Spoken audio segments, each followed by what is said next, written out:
Rumeurs, fantasmes ou légendes vont bon train sur le plus gros poisson d'eau douce d'Europe. Mais quoi qu'on en dise, le silure n'a jamais atteint 5 mètres de long pour 306 kilos. C'est ce que démontre le chercheur Frédéric Santoul. C'est notamment à partir des caractéristiques de cette bouche qu'on a mis en évidence que ce silure mythique de 5 mètres n'avait jamais existé.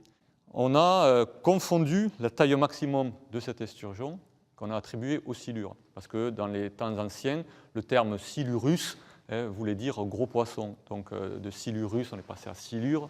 La fin d'un mythe de plus d'un siècle.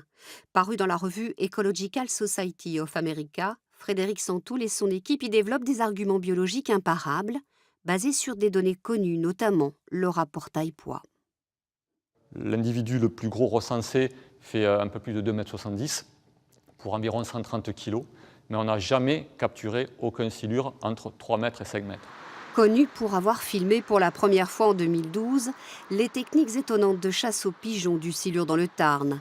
L'équipe du laboratoire Ecolab ne cesse d'étudier cet étonnant carnassier. Ses dimensions hors normes suscitent beaucoup d'interrogations. Pour le moment, ce qui interpelle les chercheurs, c'est le mode de communication qu'il utilise. Écoutez plutôt.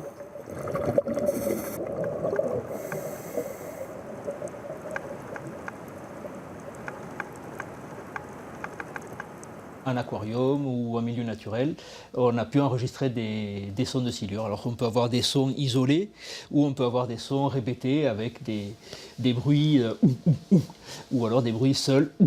Voilà. Et pour l'instant, on ne sait pas encore à quoi servent ces sons et dans quelles conditions ils sont produits.